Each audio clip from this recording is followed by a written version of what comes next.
Welcome to the Great Detectives of Old Time Radio from Boise, Idaho.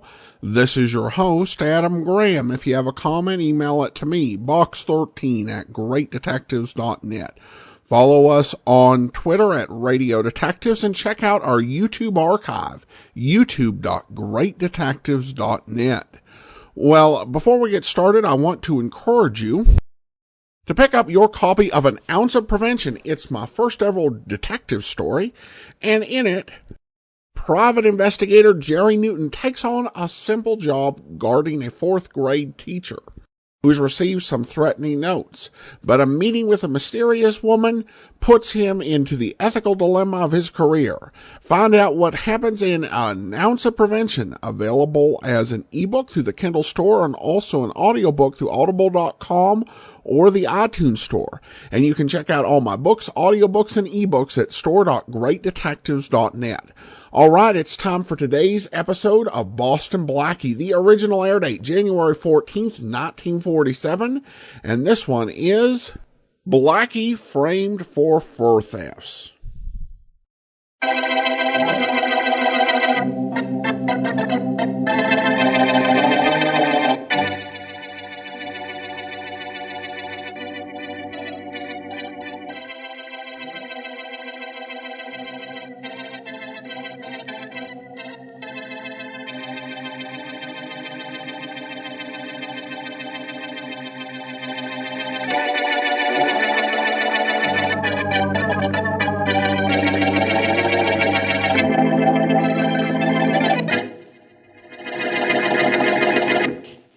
The fur coat I was telling you about, Harry. The one in the window right there. Which one, Janet? That one, the second one to the left. It's a mink, isn't it? Mm-hmm. Can you get that one for me? Sure I can, easy. But it costs $10,000, if that's the one they showed in the ad. Well, is it the one in the ad? Huh? Yes, I'm sure it is. Okay, baby, then I'll get it for you. But how, Harry? How? I'll show you how. When, huh? Oh, no. It may take a couple of days. Couple of days? Yeah. Never took me longer than that to get fur coats before. Oh, but that was in other cities, darling. Maybe things are different here. Maybe, but I'm the same and my plan's the same. Yes, darling, I know. Okay, then, as long as you know. All we need to get that coat is $2,000, a rainy day, and Boston Blackie.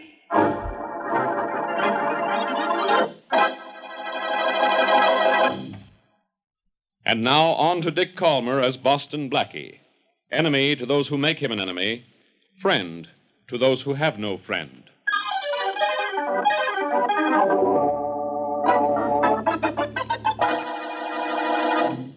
Okay, Janet, let's get moving. You got the coat, Harry, the mink? What'd you think I was doing while you were paying 2 G's for that Persian lamb? Oh, where is it, Harry? Where's the mink? Right here on my arm under the raincoat. Oh. Hey, I'm getting soaked. Yeah. Taxi! Hey, taxi! Taxi! Oh, that's good. Yeah, come on, Janet. Yeah. Oh, we're in luck all day today. Got a cab at the first try. Come on, kitty. Yeah. Oh, it's good to get out of the rain. Yeah, you ain't kidding. Here's all Weston Hotel, driver. Okay. We'll go to my place for a while till we dry out, Janet. Anything you say, darling. Oh, Harry, you're so wonderful. Like me, huh? Love you. Maybe you just love the things you're getting because I'm smart. Ah, you know better than that, honey. Doesn't it feel snug with me next to you? Yeah, it feels great. But don't think I'm forgetting that you're snuggling up to that mink coat I got on my arm, too. Oh, honey. Now, kid, you got work to do. You know that? What kind of work? You're going back to Boston Blackie. There's something else you got to get him to do for us. Can you do it? Can I? Blackie will do anything I say.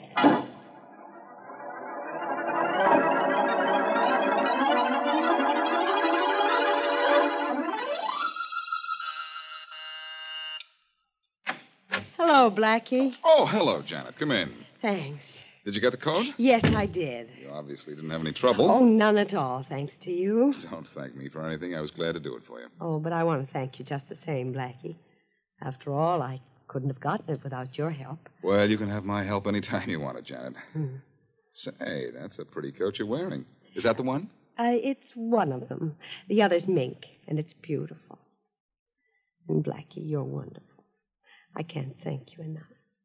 Don't look now, but you just thanked me very nicely. You're sweet. Wonderful and sweet. Say, I'm quite a guy. I should say you are. Blackie, I'd like to bring the mink to you. Would you keep it for me, please? Well, sure. But why? Well, I think it's safer with you. I don't like to keep it in my hotel room. Well, I'll keep it in a safe place for you until you leave town if you like. Oh, well, that won't be for several days yet, maybe a week or two. And I'll want to get a few more things while I'm here. You'll help me with them, too? You can count on me. I'll do my part. As well as you did this time? Don't worry. You just name the store, I'll do the rest. Blackie, that's all I want to know.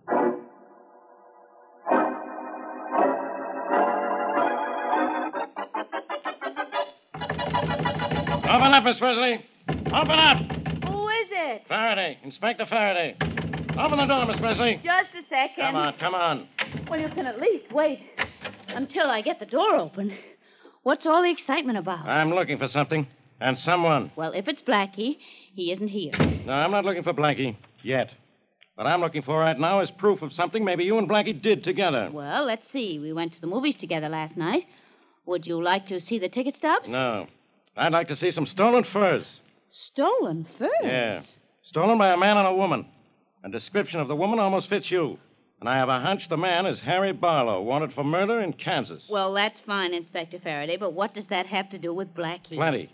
Blackie phoned the stores and recommended some customers. Then shortly after they showed up, expensive fur coats were missing. Oh, I see, and you think that I was the woman. Yeah. Well, I wasn't. Well, maybe you were, maybe you weren't. But I'm going to search this apartment just the same. Oh, no, you're not, Inspector. Oh, yes, I am, Miss Wesley. Not without a search warrant. Oh, you know the law, do you? I certainly do, and you can't search my apartment without a search warrant. That's right, Miss Wesley, I can't. But it just so happens that right here in my pocket I have a warrant to search this apartment. You what? Sorry, Miss Wesley. I hope I don't find anything here.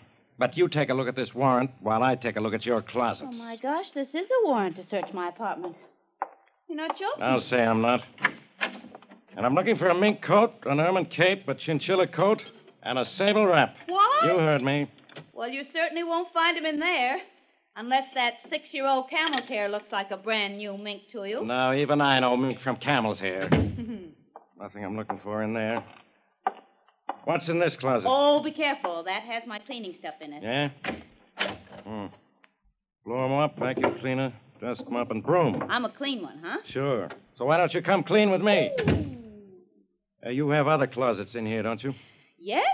There's that one right over there. I suppose you're going to look in that one, too. The warrant says I can search your entire apartment, Miss Wesley. Well, go right ahead, Inspector, if you can stand disappointment. Now, look, I don't say you and Blackie stole anything. I just say I think you and Blackie had something to do with those missing furs. The only furs I have are missing, Inspector. Missing from my wardrobe. Budget, you know. Yeah. See what's in this closet. It looks like it's got nothing in it but dresses, huh? Well, it's strange that it should look that way because all it has is dresses. Wait a minute till I look behind them. Uh-huh. What'd you find behind them, Inspector? Nothing. Just the wall. Only what's this over on the side of the closet? It was just a box. Yeah? Looks as if it might have a coat in it. A fur coat. It's heavy. Inspector Faraday, don't open that box. No? My warrant says I can search this apartment and everything in it. Yes, but don't open that box. Please, you can't. Blackie said that it wasn't to be opened by anybody. Blackie sent this box to you? Yes, and he warned me not to open it. Please, Inspector, please. Blackie must have a good reason not And to. I think I know what that reason is, too. Oh. I'm opening this box. Inspector, I don't know why The you... string is as strong as wire. Yeah, that got it. And I'm going to get it, too. Blackie will never believe that I didn't open it. If it has what I'm looking for in it, I'll tell Blackie who opened it. Oh, golly. Now, let's open it. Miss Wesley, Yes? want to come and have a peek? Why, what's in the box? You know what's in it. And now I do, too. A fur coat. A mink. A stolen mink. Oh, no. Yes. Well, Blackie didn't steal it. So you say.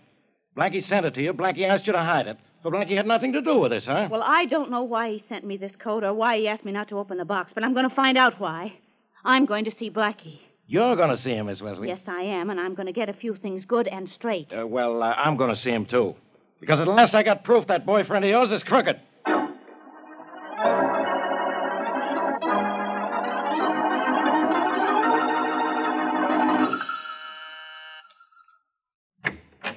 Hello, Blackie. Oh, Janet, come on in. You're alone? Uh-huh.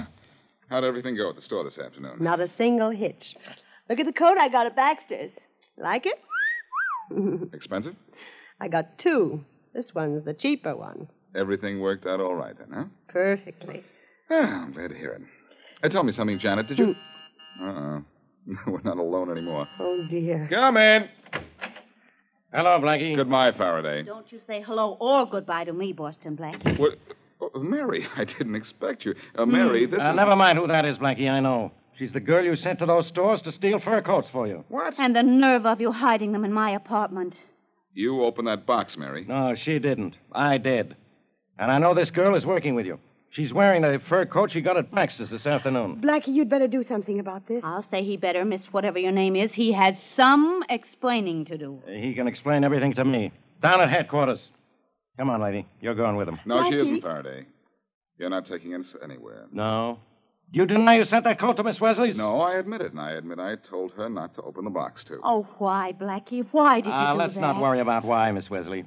He admits everything. And I think you'll admit this is a gun in my hand, too, Faraday. Blackie, put that gun away. Not till I put you away, Faraday, in this closet. Blackie, please don't. Quiet, What are Mary. you doing, I know what I'm Blackie? doing. Get in this closet, Faraday. All right, but Blackie, so help me. I'll take care of you. Blackie, you shouldn't have done that. It's all right, Janet. Don't let Faraday bother you. Blackie, what is this all about? You have nothing to worry about, Mary. Oh, I haven't. I suppose this is all very funny. No, it's not funny at all. I have Faraday locked in that closet. Now you get into this one. Sorry, Mary. Sorry, but you're going to be left in the dark. Blackie, what are you doing? Locking you in a closet, too. Can't you tell? Blackie, what'll we do now? Janet, Huh? those two are behind locked doors now. Yes. But we're not. We're getting out of here.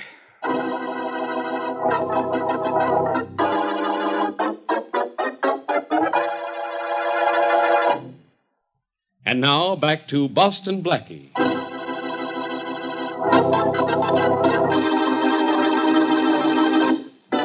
Janet Corning and a man named Harry Barlow, wanted for a Kansas murder, are stealing furs and apparently getting assistance in their work from Boston Blackie.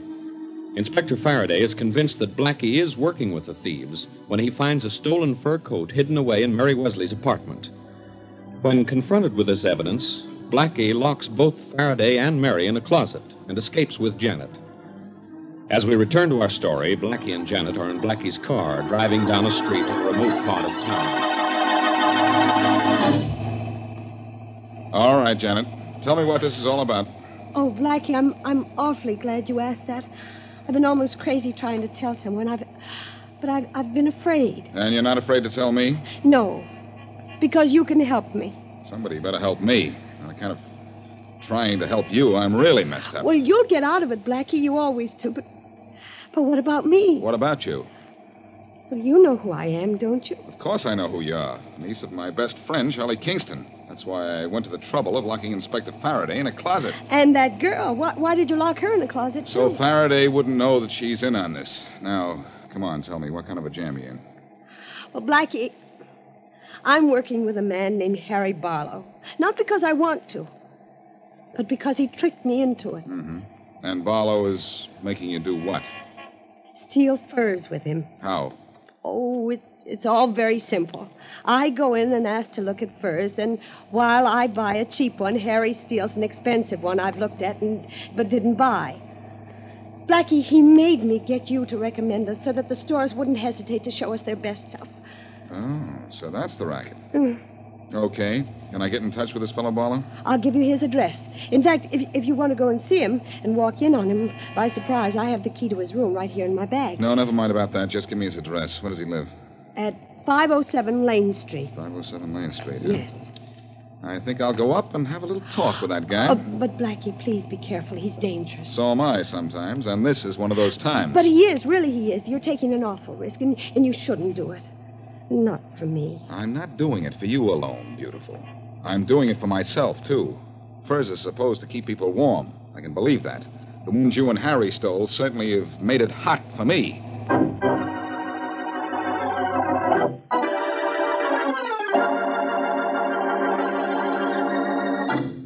Well, what What is this, Janet? Oh, hello, Harry. Oh, just like that, huh? Hello, Harry. Sorry I interrupted your packing. Going somewhere? Oh, no, not exactly. I figure we might have to leave town almost any time now, and I wanted to be ready. Oh, well, you did you? Hmm. You weren't gonna run out on me or anything like that. Wait. Well, honey, you know better than that. I did once, but that was before you met Blackie. Blackie? Oh, now look, Harry. There's nothing between him and me. Well, I just sent him all the way to the other end of town on a phony address. He wanted to find you, honey. Find me for what reason, kid? To knock me off so you and him could be a team? Harry, you No can't... more lies, Janet. Here you are ready to pull out and leave me to take the rap for all those fur jobs. Huh? You figured we were through, didn't you? Oh, no, Harry, honest, I didn't. Kid, I got news for you. You and I are through, all right, but I decided that just now. I'm packing you in. You're hot as a two-bit pistol. You can be picked out by any of those sales girls that waited on you. I was going to string along with you in spite of that. But I changed my mind now. I'm leaving town, but you're staying here. Okay, Bud, that's all right with me. Is it? Yeah. It better be. You know, kid, you're just a natural-born double-crosser. You say you sent Blackie on a wild goose chase, okay? You crossed him. You were going to pull out of here, pick up your loot, and scram. That means you were going to cross me. You can't be trusted, Janet. You just can't be trusted. Look, Harry, you're going haywire. You're blowing your lid. I'm thinking good, baby. Very good. I'm getting out of town, and I'm leaving you here. I can't let you spill all about me to Blackie or the cops. No, I won't talk, Harry. Honest, I won't. I'll say you won't. This, Persian lamb coat here. Yeah? It's lovely, isn't it? Yeah. Come here, baby. Come here.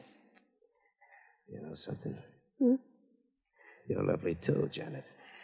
It's too bad you couldn't play anything straight. Harry, you're not... Not what, dear? You're not... Oh, now, relax. Relax. That's better. You know, I just thought of something. Huh? You used to say when we started out in this racket that you wanted all the good things that you could grab. Yeah. Yeah. You wanted to be loaded with diamonds and smothered in mink. Yeah, but Harry, put that coat down. You wanted to be smothered in mink, huh? Well, you're going to have to make a slight sacrifice, darling. You're being smothered in Persian lamb.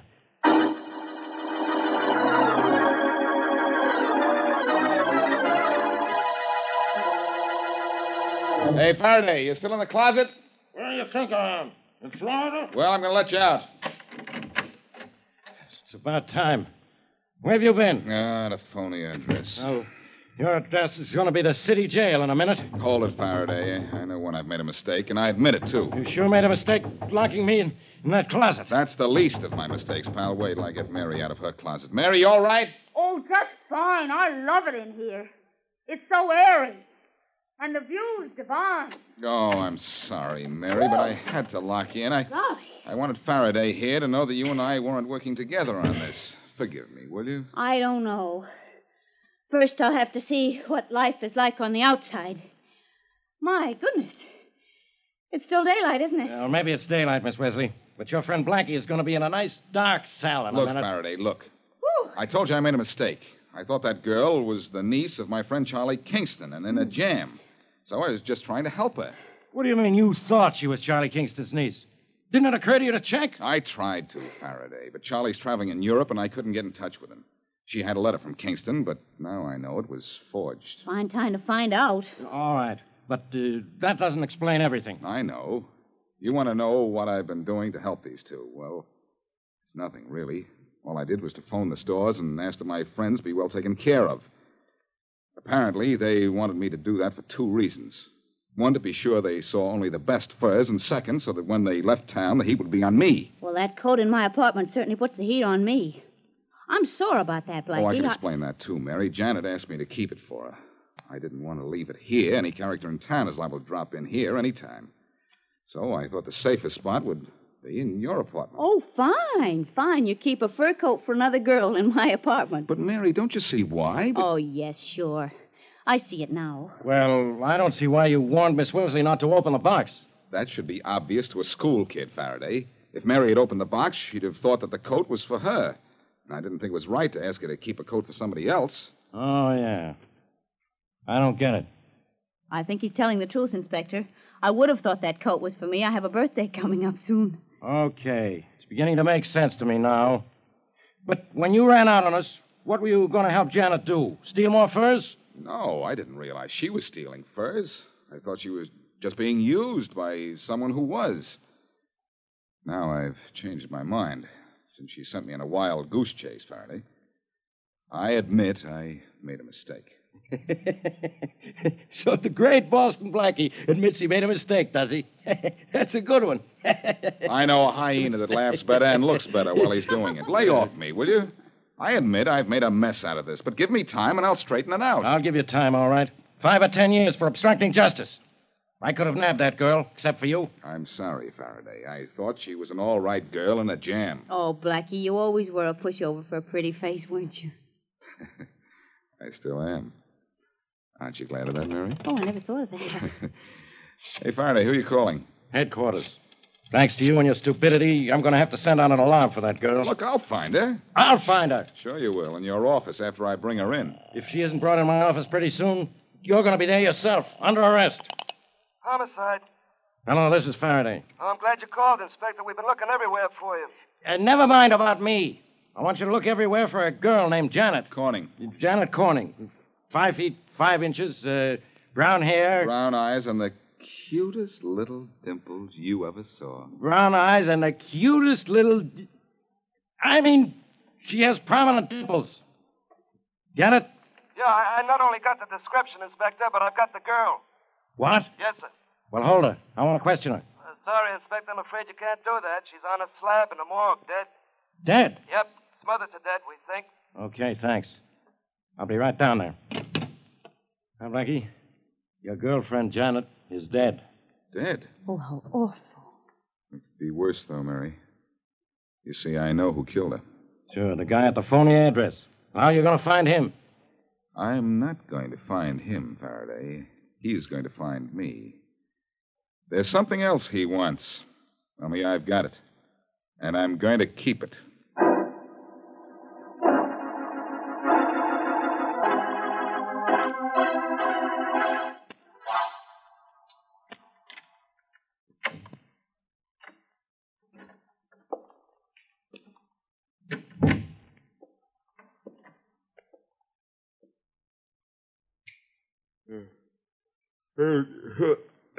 Who's that? You ought to know, Blackie. Oh. Oh. Who are you? What are you doing in my apartment? Maybe you'd like one answer at a time, huh? At this time of the morning, one at a time is all I can understand. Who are you? Harry Barlow. Mean anything to you? Yes. You're, Janet Corning's, part. Well, shall we say, or should I say the late Janet Corning's partner? But... Oh, you know, she's dead, huh? Yeah. Blackie, you were awake enough to see this gun in my hand? I saw that before I saw you. I don't know which of you I'm sorry to see. Give me that key and you won't see either of us in a minute. What key? You know the key that Janet gave you, the key to the safe deposit vault where I got the furs hidden. Oh, that key? Yeah. I've got it, but Janet didn't give it to me. I lifted it out of her purse. What? Oh, what's the difference? How you got it, I want it. I'm leaving town and I'm not leaving without those furs. All right. With that gun in your hand, I guess there's nothing I can do but let you have the key. It's right there on the top of the drawer. I'll get it for you. I know you won't, Blackie. Get it myself. What's the matter? Don't you trust me? Sure. I trust you, Blackie, as long as you keep your hands right where they are. Yeah, that's the key, all right. Well, if you want to take it, I could argue with you, but not with that gun there. I'm going to take it, all right. A little present for Papa. Ah! Oh, I've got something for Papa, too, Harry. Oh. That's a poke in the jaw I gave you that knocked you out, Barlow. But wouldn't you like to know what hit you when you grabbed that key?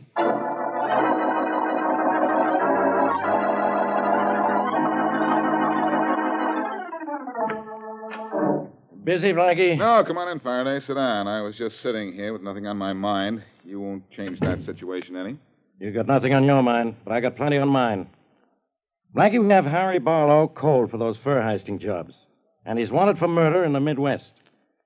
How did you grab him? It's a secret, Faraday. But I'll give you a little teeny hint. He went for a key that I'd planted in my room. And did he get it? He sure did. Right across his great big chin. I clipped him, Faraday. What was he doing all this time? I'll give it to you slowly, pal. He came into my room with a gun. Yeah? He knew I had the key to the box where the stolen furs were locked up. Yeah? I told him to take the key, but I forgot to tell him that I had wired it to the electric socket. I get it. He grabbed the key, got a shock, and dropped his gun. You're close, kid. He yelled at the shock, and I poked him one for luck. That acted like a kind of lullaby, because the next thing I knew, he was fast asleep. So that's how you did it, huh, Blackie? I was wondering. He was a pretty tough character, they tell me. So I hear. But he fell asleep just like a baby. Then I called you, Faraday, and when he got out of the arms of Morpheus, he was snug in the arms of the law.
Hi, this is Andrew from OTRWesterns.com. I wanted to invite you to come take a look at our site where we put out podcasts of old-time radio westerns. Check us out at OTRWesterns.com. You're listening to The Great Detectives of Old Time Radio with Adam Graham. Now let's get back into the show.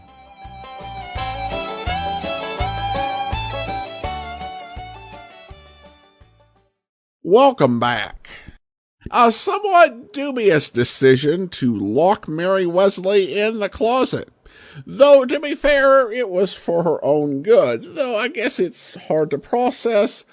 You locked me into the closet, but it was really just for my own good. I have to admit that the first smothering death is probably one of the weirder murders I've heard. I'm not sure how practical it is. Though I imagine with sufficient pressure it could be done, he just may have chosen a very complex way to do it. So I guess the moral of the story is not to be a treacherous person. Alright, that will do it for today. Join us back here tomorrow for yours truly, Johnny Dollar, and next Thursday another episode of Boston Blackie. In the meantime, send your comments to box13 at greatdetectives.net. Follow us on Twitter at Radio Detectives and become one of our friends on Facebook, facebook.com/Radio Detectives. From Boise, Idaho, this is your host, Adam Graham, signing off.